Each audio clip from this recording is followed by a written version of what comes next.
Hey there, welcome to the Treasured Wellness Show. Grab your mug of herbal tea, a notebook, and your Bible, and we will dive right in. I'm so glad you're here. Hi, Dr. Todd. It's so nice to see you. How are you doing today?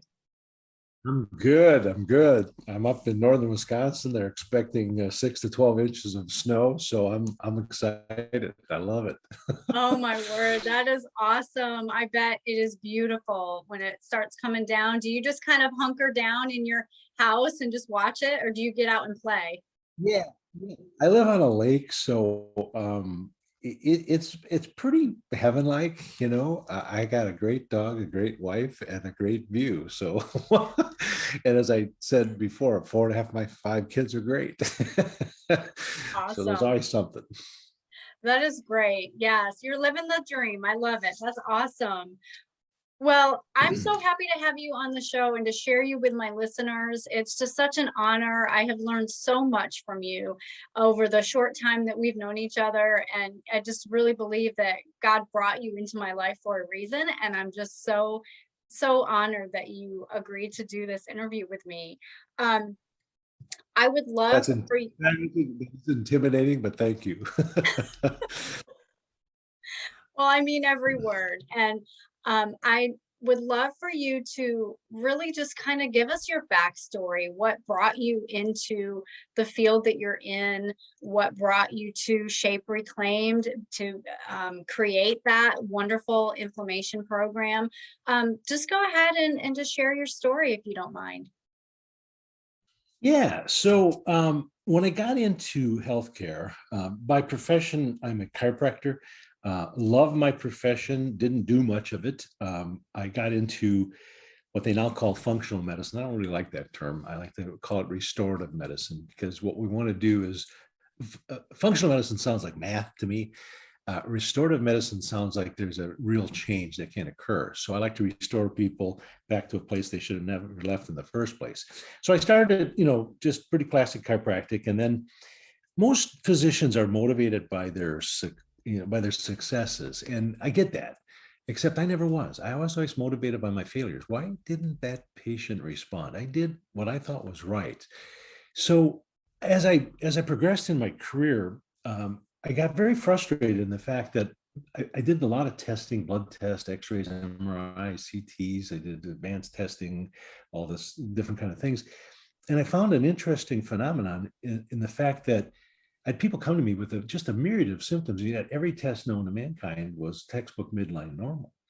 So I had an aha moment, kind of a sad, long story I won't get into, but um, I realized that you got to be two-thirds sick before medicine sees anything wrong. And that's not a slam against medicine. That's just as good as it is. So I made this shift and began looking at my patients and asking what's not right. Well, that's an interesting thing because there's nothing out there to tell you what's not right. So I dug deep into different kind of techniques. I studied everything from Ayurvedic medicine to astrology, which was, for me was a waste of time from a health standpoint. But I know some people love it, but I didn't find value in it.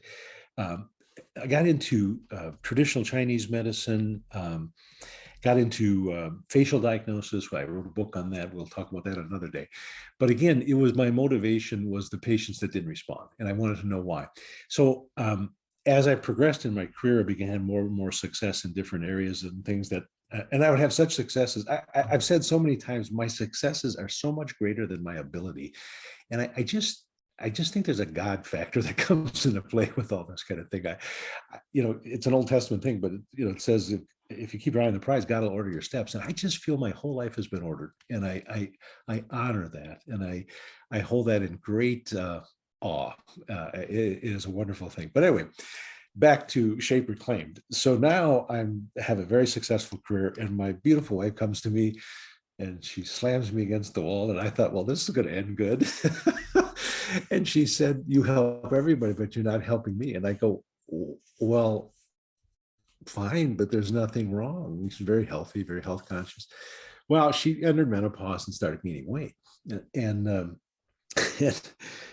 I I said, "Hi, you're great. I love you. You look beautiful." I just said all the right things a husband should say.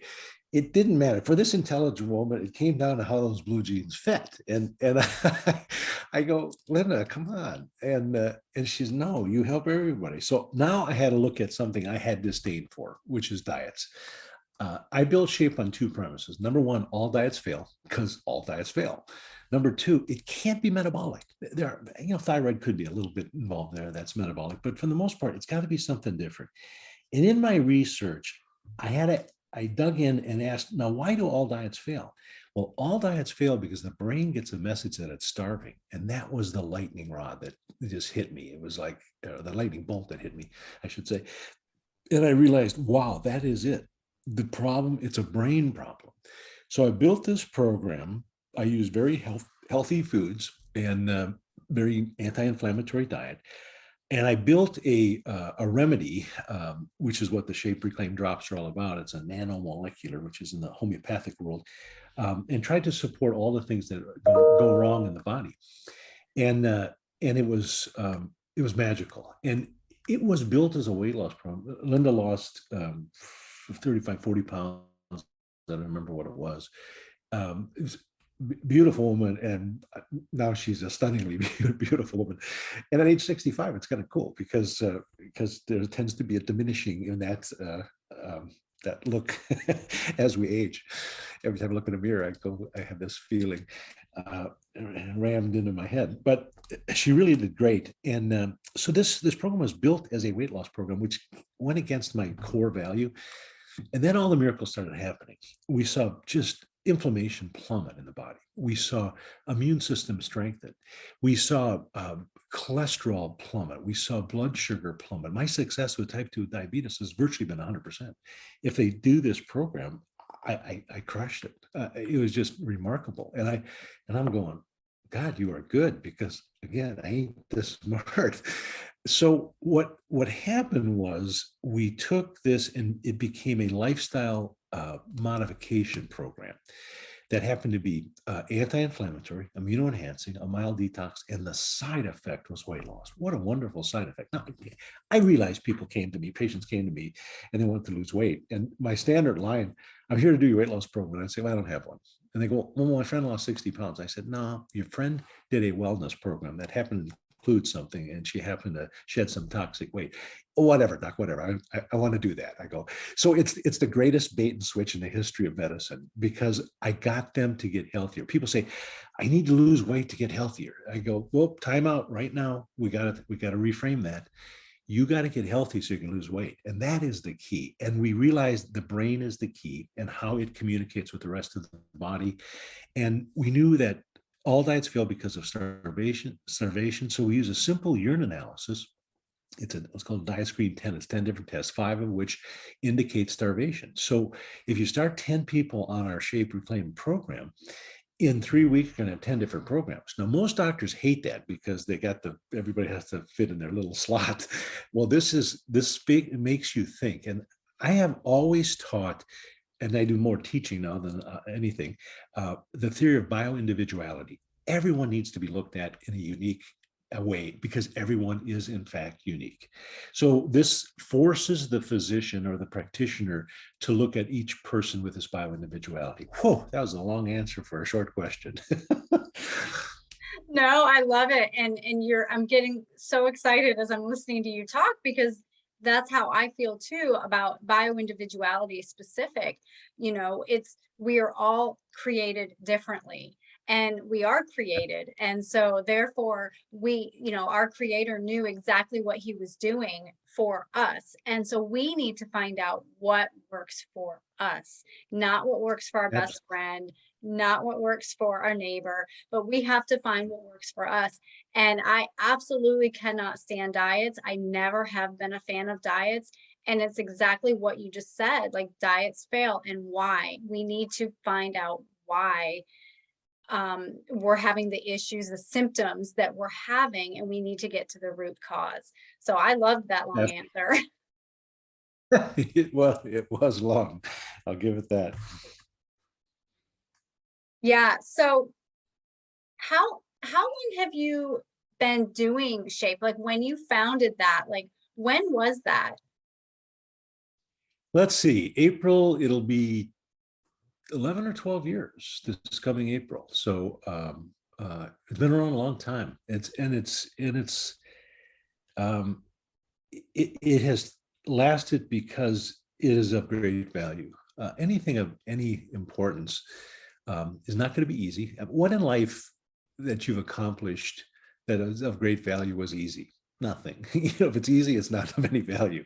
So there is some work involved with this, but it's a combination of the practitioner and the client slash patient getting together and focusing in and having this ability to look at them in their unique way, because they are unique.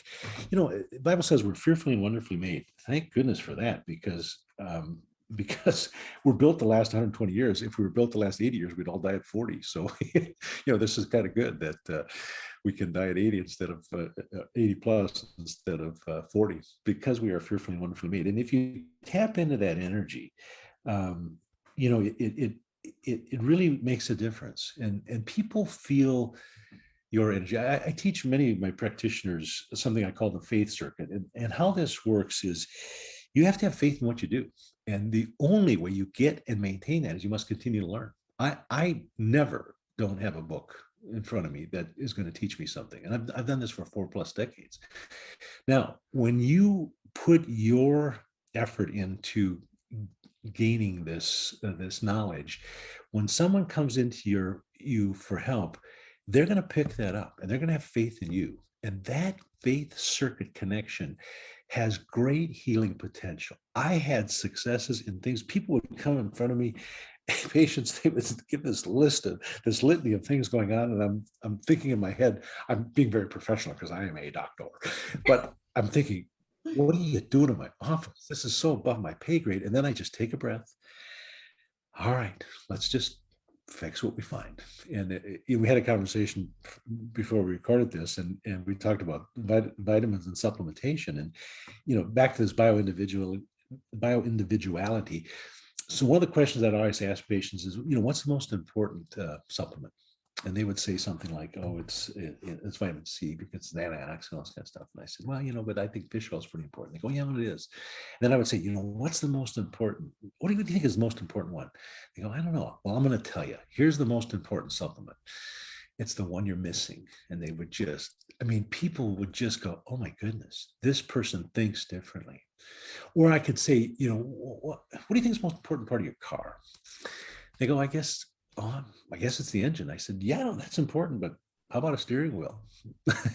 how about wheels? How about gasoline? How about oil? How about spark plugs?" "Well, doctor, what's your point?" My point is, I would ask them, "What's the most important part of your body?"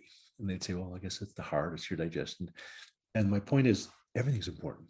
And the key is to look at it in that way, that everything is important, from the smallest little ability to poop to the ability to see what you're about to eat and or smell what you're about to eat.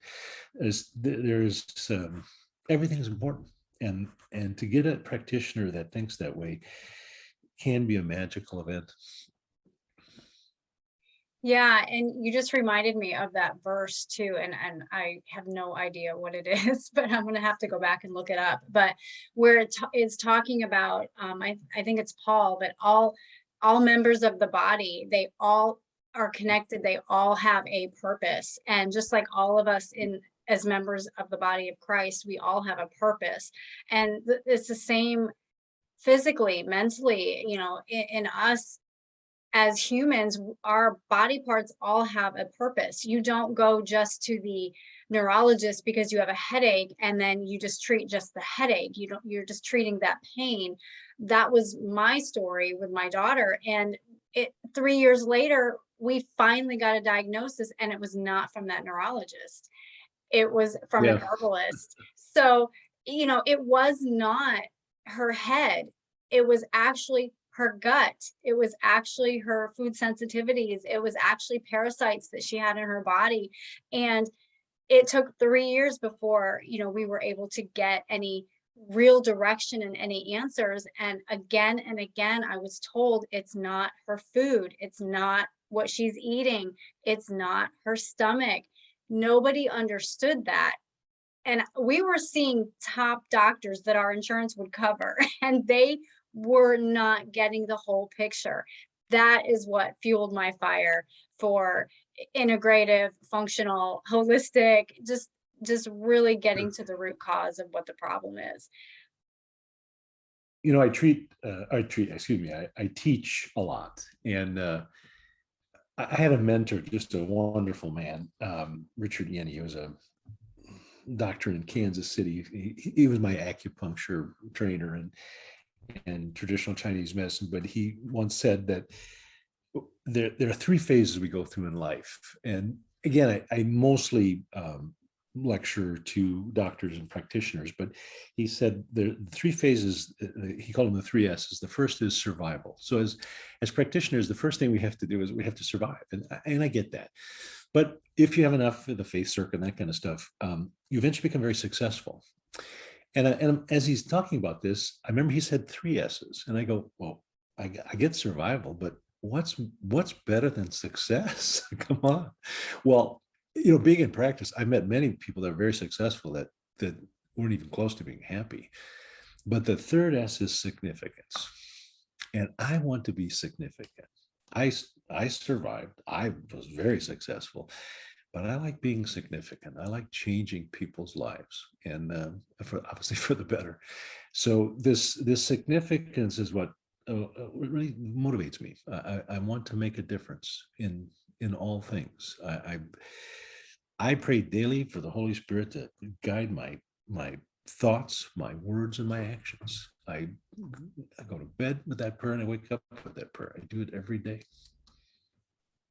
Amen. And that it really does come through in your teaching, in your writing, with your book, that we'll touch on it, but I definitely want to bring you back to talk more in depth about your why the Facebook. And but it just comes across, and so I love that so much. Let's back up a little bit and talk about the shape drops, because I'm sure people are wondering, okay, well, what are in these drops?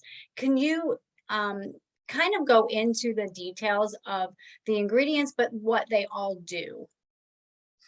Yeah. So when I worked with patients, and again, this started as a weight loss program, and I realized that there can be roadblocks.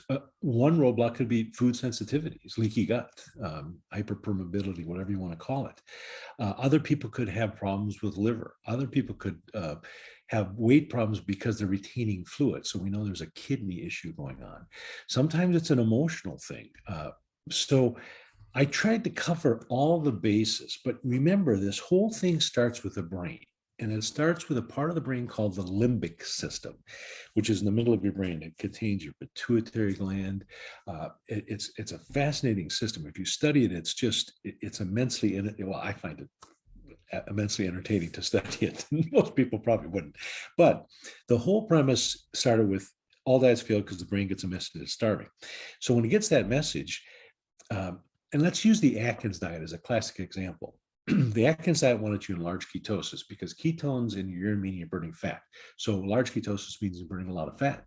So I'd have the guy come in, 240 pounds, just crush it on Atkins diet. He just did fantastic. And all of a sudden, he's just in no time at all, he's 200 pounds. He feels great. He's just outstanding.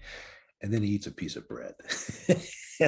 And all hell breaks loose because every day he sent a message to his brain, to the limbic system brain, specifically to the hypothalamus and the pituitary gland, which is in the brain, in this limbic system of the brain, that he was starving. So the moment he put carbs in, the brain says, feed me, see more. I need more now. And what happens is instantly the brain kicks in because I've been in starvation, and it brings that body back to the 240. And then the brain says, wow, you starved me. I'm going to protect you. I'm going to raise your weight to 260 because you were in starvation. It's how God made us. It's a protection. And now in the days before supermarkets, this was very important that we would carb load and we would do these natural things because there wasn't fruit to eat in the wintertime. Now with the supermarket, we have all this food, and we don't have this. But our limbic system, that brain says, Wow, don't starve me. So we use the urine analysis, spot starvation, alter the eating program. So I put in their support for the hypothalamus pituitary gland. Okay.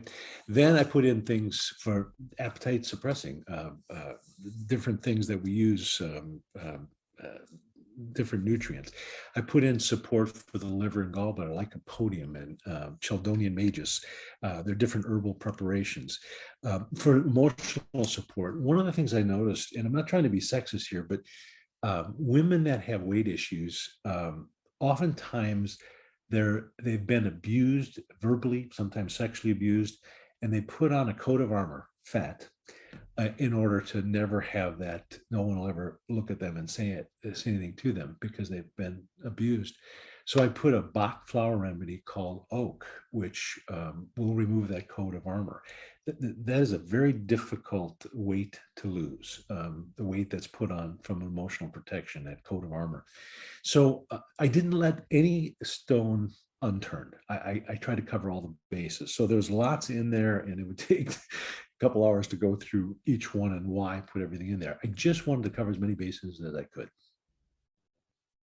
Yeah, and it's a really good product too. And the people that have been using it, they have really noticed a difference too. Like my clients that have used it, they have definitely noticed a difference with mental clarity and just kind of feeling more settled and more Yeah.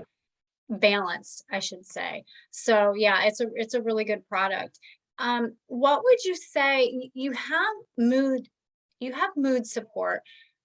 What would you say is the biggest thing that people can do that are struggling with sleep that is derived from, like, they're not sleeping and that's derived from anxiety, depression? The mood support is very, very beneficial, but can you speak a little bit more about that?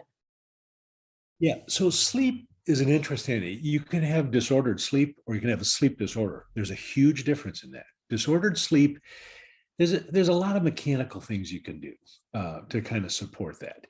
But a sleep disorder, that's a whole different ballgame. And that has to be looked at in a very, very high brain level, has to do with neurotransmitters of the brain. And you got to dig deep. I'm a big why guy. I always ask, why is this going on? Take something as innocuous as hypertension. So you go to your doctor and you're hypertensive. The doctor says, well, okay, we'll try a beta blocker, which is an interesting choice, or we'll try a diuretic, which is an interesting choice, or let's give you both. Shouldn't the first question be, why is the blood pressure up? Is it a pump problem, which is a heart problem, and I'd use a beta blocker? Or is it a problem with fluid balance, which is a kidney issue? I'd use a diuretic. Shouldn't that be the first question you ask? So again, with sleep disorders or disordered sleep, you have to ask a lot of why questions. And when anxiety is involved, why are they anxious? I mean, are the things that are real? Is it a real fear issue? Because that's a kidney deficiency disorder in my world. If fear is the overriding emotion, and then why are they fearful? I mean, how many times do you have to step back? I always step back from the picture. And then I'd have that picture. I'd step back from it. And I'd step back from it to a point where I could see the whole thing. Had a patient. I don't see patients actively. That being said, when God gives you a gift, you never don't see patients. So I've had patients for years that still call me, and I had this gal call me, and she said, I've got numbness in my outside of my hand, my little finger and my ring finger, and a little bit of the next finger. And I said, well, chiropractically, that's a nerve root impingement, and and and yet I knew that wasn't it based on her voice because there was a lot of fear in her voice. And I said, she said, well, I went to my chiropractor. It's not a pinched nerve. And I said, so what's going on in your life? Oh, nothing. And I said, what's affecting your heart? Because interesting enough, the heart meridian comes out the little finger. And she said, I said, you got to tell me what's going on with your heart. And she just burst into tears. And, the heart is about joy, and the deficiency, which would be numbness, is a deficiency syndrome, is a lack of joy. And she simply didn't have joy in her life. And she said, what do I do? And I said, well, you have to get more joy in your life. and And she said, how do I do that? And I said, well, I don't really know, but that's what you have to do. Interesting enough, she just went with that word. And she called me 2 weeks later and she says, this numbness that's been there for 2 years is gone. Just because her brain understood what was going on. And it was a heart energy imbalance. Fascinating how this thing works. I just, people can heal if they know what they have to heal. Our job as practitioners and doctors is to facilitate them understanding their body in a way that they can take over the healing, because we are in fact fearfully and wonderfully made. Absolutely. That's right. We do have the power to recover. And you have a wonderful addition to Shape Reclaimed, and it's called Self Reclaimed. And Yeah. that's something that maybe not many people want to address going into their trauma, past hurts. But I believe it's really vital. I believe it's very necessary for healing, for growth, for restoration, for recovering, and not just on the emotional, mental level, but the physical level as well. Like you just said, how our body is all connected to, and how the lack of joy in her heart was affecting pain. And so, do you mind just taking a few minutes and speaking about your program, Self Reclaimed? Yeah, we realized that weight loss, we don't want to lose things, because if you lose things, we go back and find them. So this is toxic weight that needs to be shed. When you shed something, it's something you don't want anymore. So I don't like the term weight loss, because nobody likes losing stuff, because they'll want to get it back. And that was the genesis behind, we need to look at the emotional component. This started in Whitefish, Montana, where I woke up in the middle of the night with a dream that I was instructed to write a book, and it had to have 33 chapters, and each chapter had to be one word. And my wife, whatever caused her to do this, she just got on her iPad and started typing out my dream. And I fall back asleep, and she said the next morning, my goodness, that dream was amazing. And I go, what dream? and so if you'll notice, in Self-Reclaimed, there are 33 words. And so this years later, I ended up writing this very interesting book that was, it started, the genesis was this dream. And we chose 33 words that are important to us as human beings, words like anger, words like love, words like respect. And we just,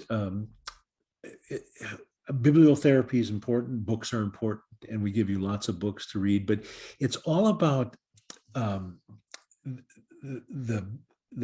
allegory is, we're a caterpillar that wants to become a butterfly. And in order to get to that point, we got to go inside. We got to go into that chrysalis, that cocoon. And the transformation occurs inside that chrysalis. And what comes out is this beautiful butterfly. Richard Bach wrote Jonathan Livingston Seagull and a number of great books. He said, what the caterpillar sees as death, the world sees as a butterfly. And I think that's beautiful. I think we have to go inside and try to understand and heal ourselves, because the greatest healing comes from within. We doctors, we can do some wonderful things, but it still comes down to the fact that we as humans have to go inside and do the healing. So this whole Self-Reclaimed is just an attempt for you to go inside and heal yourself. Hard to do, not easy, but very, very important. It's beautifully done. It's just wonderfully done. It really is. I have a copy, and it's just absolutely gorgeous. I love it. It's just very peaceful and therapeutic, right? As you're going through it, just, the story, and you've got cards that you can apply your own situation to. And it is really effective if we put the work into it. And that's the challenging part. It is. It is. Right. Well, I did want to ask you, since the brain is so vital and I believe often overlooked, can you explain maybe 3 ways that inflammation in our body affects the brain? Well, inflammation is a buzzword right now in medicine, and we've discovered it. Now, has it always been there? Well, sure it has. And the way to start this conversation is to realize that inflammation isn't bad. It's how we heal. If you ride your motorcycle and you hit a bump and go flying across the pavement and you scrape yourself up, you want inflammation to go there so your body can clot, so it can heal. You need fever to everybody catches a cold or flu and they get a fever and they try to bring the fever down. Why do you think the body created a fever? I mean, I certainly don't feel like reproducing at 104 degrees, nor do bugs. As a matter of fact, it's fatal to a lot of bugs. So part of the inflammatory process is necessary for us to heal. When that inflammation gets out of control, this can be a very, very difficult situation. And that's the real problem, is when it gets out of control. So when it comes to the brain, there's really 3 areas that are going to be involved. You can have a motor function inflammation, and now you have issues with body parts that don't do what they're supposed to do. You got a leg that doesn't work, you got whatever. And then we have a sensory part. And this is when you get the tingling and this kind of stuff, that this inflammatory situation can occur. But the key really is cognitive. And we don't put enough emphasis on the inflammation causing cognitive issues where the brain just can't connect. It's interesting. There are only 2 divisions in our body. There's a division at top and bottom, and that's your diaphragm. And I've always had patients come in and all the problems were from the diaphragm down. They got gut issues, they got menstrual problems, their legs swell, their ankles hurt, or they had problems diaphragm above. They got headaches, they got rashes on their chest, they got neck pain, they got whatever. But and those things, you have to look at the diaphragm as the block. But the other division is the right and left brain. It's called the corpus callosum. And when you have inflammation, that communication between your right brain and your left brain is profoundly damaged. And now all of a sudden you develop all these one-sided symptoms. I got a one-sided headache. I've got a rash on my left arm. I've got pain on one side. Anytime you get a one-sided thing, I almost always look at that as an inflammatory situation in the brain. And what we have to do to make a difference there is try to understand that. And getting that right and left brain to connect is the key. The interesting point here, I hate to put this in a thing that goes out to the world because it makes us men look really bad, but all embryos are female. They start as a female. And there's an X, if you're a 2X chromosome, you're a female, you come out as a female. If you're an XY, you're a male. So, but all embryos start as females, basically an X. Now, in around 6 weeks, the Y chromosome kicks on. And there's a 40% destruction between the right brain and the left brain, okay? And all those brain damaged things that come out happen to be male. So all us men have brain damage. There's 40% less destruction. But now, let's step away from that and ask, why would the creator of the universe do that? Think of it this way.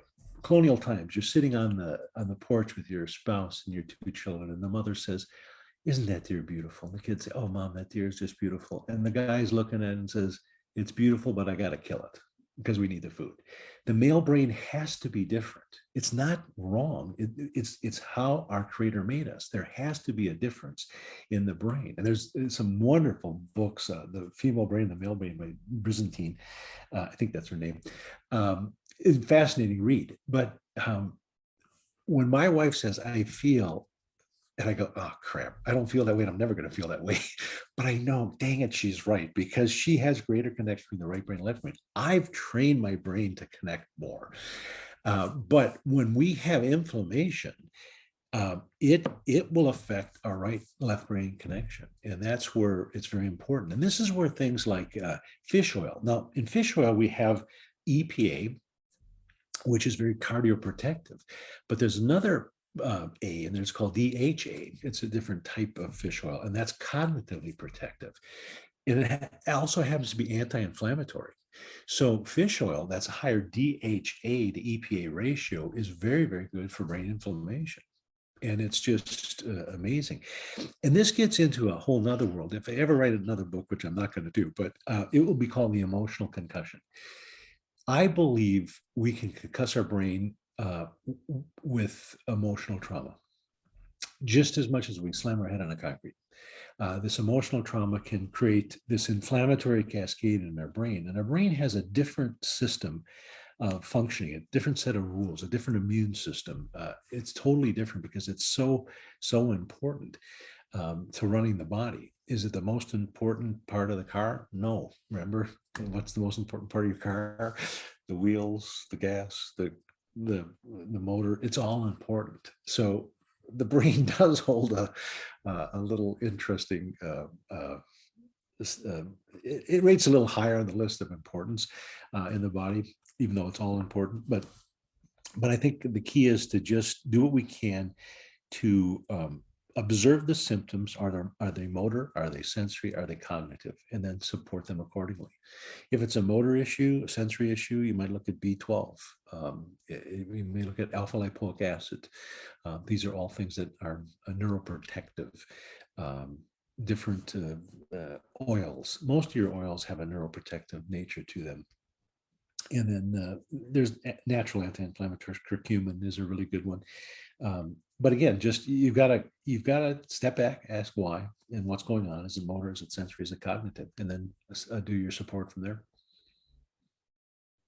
Yeah, that's really good. And, with the rise of brain disorders like Alzheimer's and Parkinson's and ADHD and autism, I mean, there's just such a huge influx of that now. And yes, we've got the physical reactions, inflammation, stressors, but I also do believe that a lot of it is related to trauma, past trauma that has been unaddressed. And, our body never forgets. There's a book called The Body Keeps the Score, and our body never forgets.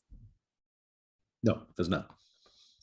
No, nor should it forget. We had a get together with some folks last night. Our house is beautifully decorated for Christmas. My wife is just an amazing decorator when it comes to that regard. But I need counseling for the amount of Christmas decorations I buy. But one of the couples had lost their son. He was 50. He shot himself, and he was very sick, and he was just not going to get better, and he decided to end his life. And that's an emotional trauma that is tough. And my first two children died, so I can relate to them more than anyone. And who can think of anything worse than a child passing? And I would love to give a class on what not to say to a parent that's lost a child. Oh, God has a plan. No, that's not God's plan. Oh, time will heal. No, it won't. And that book is the key to this whole thing. You don't forget. And I went to this couple. They're a little older than us, my wife and I, but I said, look, you're going to be told time will heal. And I'm going to tell you right now, it won't heal. But who says it has to? Do you want to forget your son? Look, he did something that was very difficult to understand, but that your son, the energy of your son didn't pull that trigger. Where he was in his life and the trauma that occurred to him is what pulled that trigger, but it wasn't your son. And they melted in front of me. I get teary talking about it in my own situation. But we just don't realize the neurotoxins that exist can be physical. Heavy metal toxicity is one of the major causes of dementia and Alzheimer's. But we can have emotional toxicities. And how we deal with these things is so important. And it's our job as practitioners to give people options and help them see things in a different way and understand what can occur, and what you can do to make a difference, and realize the brain has this amazing ability to heal. When I started in school, if you had damage to your nervous system, it's over. Well, all of a sudden, we discovered neuroplasticity, which is always there, which the brain actually can regenerate. Oh my goodness! I was told when I started in school that's not possible, and all of a sudden, it's possible. Well, that there wasn't something that happened. It was always there. We just understood it in a different way, and we opened our brain to the possibilities of what can be. Everybody says, all the good ideas have been discovered. I mean, look at the advancements. Let me say it this way: we walked on the moon before we put wheels on a suitcase. Think about that. How many of us walk through airports carrying this heavy bag, and somebody says, "Yeah, you should put some wheels on that." And we walked on the moon before we came up with that idea. I wish I would have come up with that idea. What a great idea. So I love it. all the That's good so ideas have not great. been discovered, waiting to be discovered. Great things can happen, and I want to be part of Well, I have that. to say, I don't think that you are done writing a book. I think that since you just publicly put it out there that you will not write a book, God is laughing right now. And he's like, oh, my friend, that book is yours. Yeah, well, if anybody wants the title, they can have it. But it is a good title. Wouldn't you pick up a book, The Emotional Concussion? Ooh, that just makes me want to open it. Of Absolutely. course, there are a few books I do not want to open. Right. Again, it goes right back to that hard work that you have to put in for sure. Well, this has just been so great, and I could talk to you for another hour. I would love to have you back on and pick your brain about a few other things. But one thing we absolutely have to talk about is your why the face book and the facial diagnosis and recognition. And I'm just so excited about that. And as I'm going through it and learning, it's just really fascinating. So, would you be willing to come back on another time? Oh man, I'm ready. Let's do it.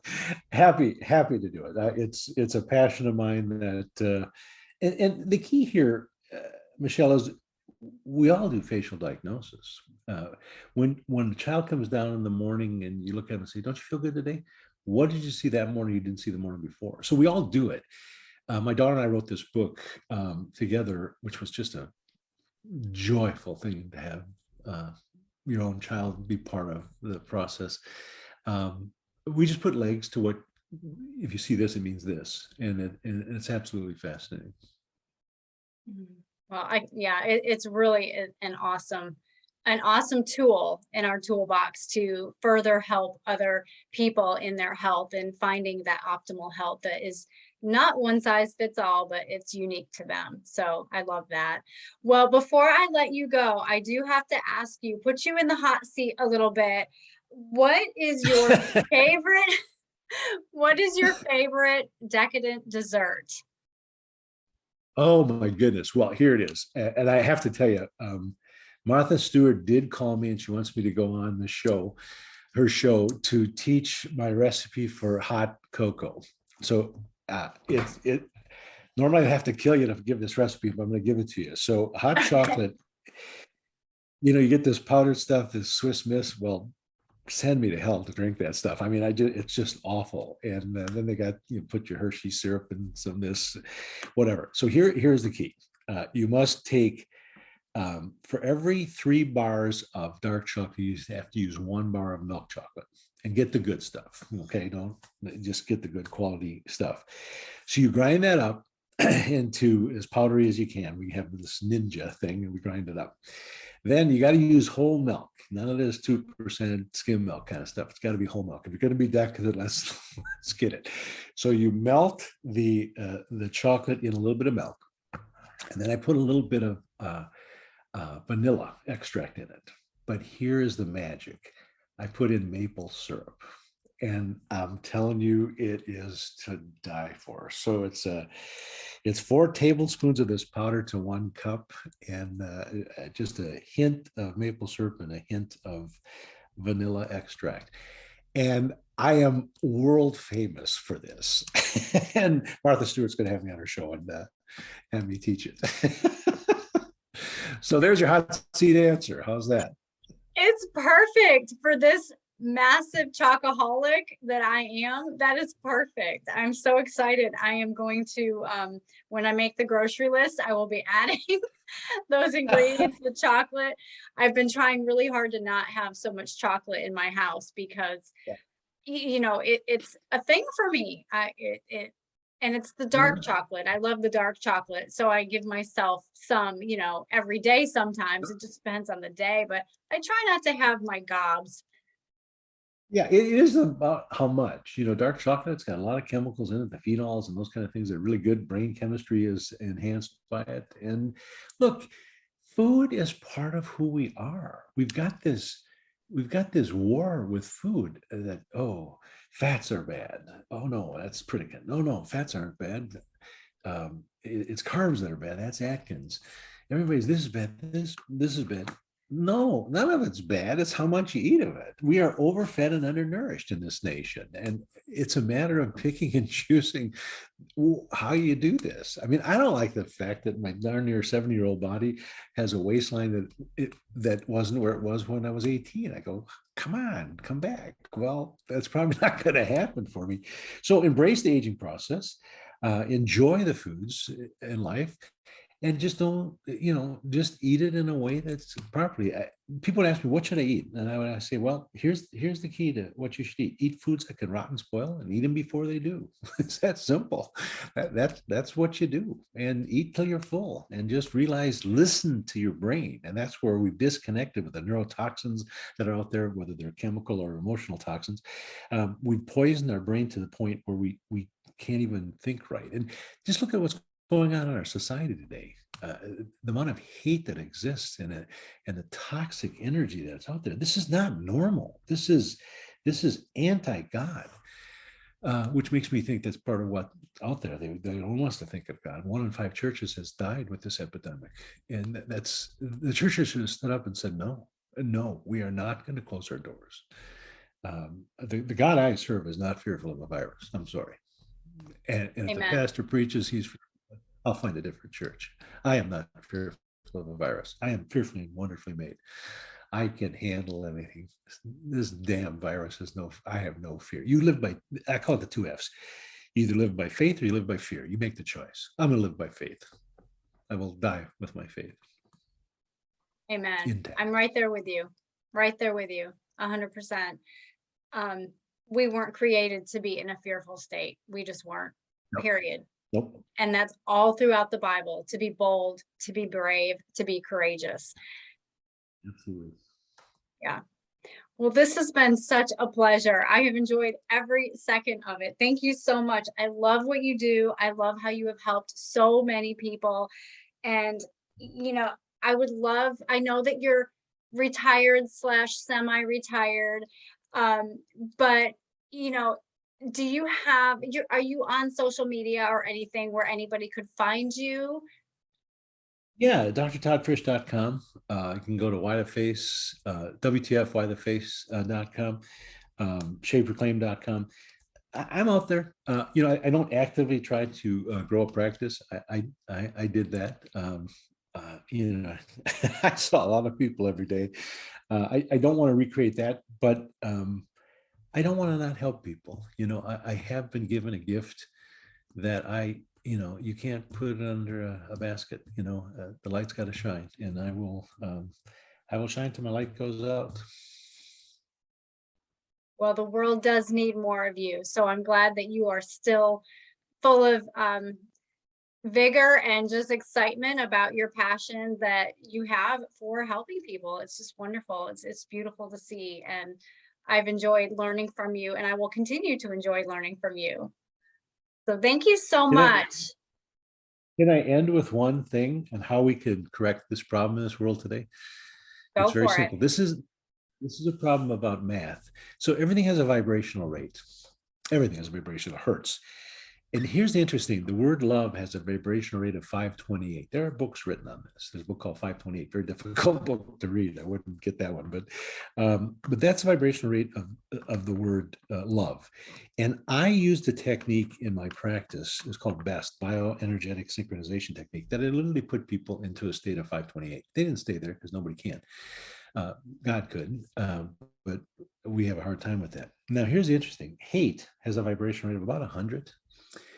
So, and even more significant, cancer, depending on the cancer, has a vibrational rate of 40 to 100. There's nothing wrong with cancer. It just vibrates at an energy that brings us down, that happens to be fatal in many cases.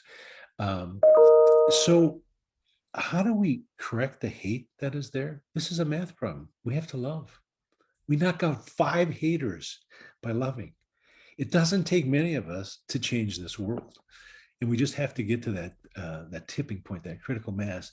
And we've got to just go back to what was taught in every religious system that's ever been devised by man. I happen to choose Christianity, but God is love, and that is the key. If we love, we knock out these haters, and we can stop this silliness just by loving people. Hard to do, but it has to be done. Love God and love others. Yep, that's right. We're commanded to do that. Mm-hmm.